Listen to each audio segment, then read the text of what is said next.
So today on Is It Worth It? I'm at the BMW Museum in Munich. This is also BMW's headquarters as well, with the museum next door, and then over the road you've actually got the BMW World over there. So we're going to have a quick look around. Everything from the first motorbike BMW developed all the way to the modern day cars, as well as future classics. If that sounds good to you and you enjoy car content like this, give it a like, and if you haven't already, hit subscribe. So BMW stands for Bayerische Motorwerks, or Bavarian Motorworks. The luxury automaker we know today didn't start out making cars at all. In fact, BMW started way back in 1916, first producing aircraft engines and motorbikes. It wasn't until 1923 that the first BMW motorbike was built, called the R32, and actually celebrates its 100-year birthday. The first BMW car wasn't built until 1928 and was a joint venture with Austin Motor Company called the 3-15. BMW are renowned for their 6-cylinder engines, but one of the first to feature in a car and not an aircraft was the beautiful 328. The 328 was a 2-litre sports car that went on to win the famous Mille Miglia race in Italy, and the signature kidney grille was also becoming more recognised. Throughout the 1930s and 40s, BMW continued to build aircraft engines and bikes, and was known really as an armaments company. After World War II, BMW was keen to shake off any negative ties relating to the war, and its first post-war saloon car was the BMW 501.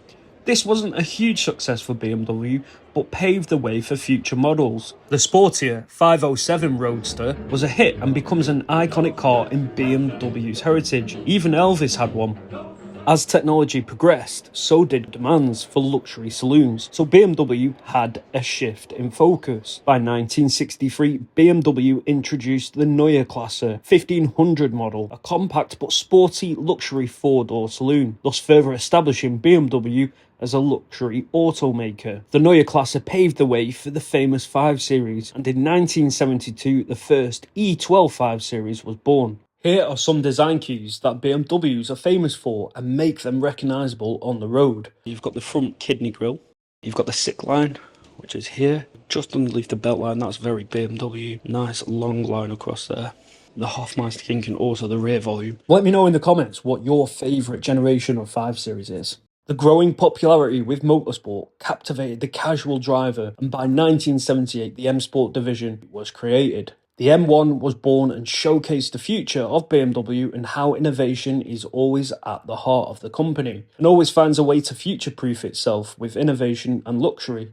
The BMW World, or Welt in German, isn't just an impressive building that houses all BMW Group inclusive brands, it's also a delivery and collection centre. If you have ordered a new BMW, you can choose to collect it from here by driving up the inside ramp that's connected to the road outside, and if you wish, you can take a tour of the factory and museum whilst here. BMW World is really impressive both inside and out. You have an impressive collection of cars on display from BMW, Mini and also Rolls Royce. There were tons more to show that I just couldn't fit in a short video, including the factory tour. I would highly recommend visiting if you are in Munich. A massive thank you to BMW for having me. If you want to know more or to visit yourself, I'll leave a link in the description below. Hope you enjoyed the video, and if you haven't already, hit subscribe, and look forward to seeing you on the next one on Is It Worth It?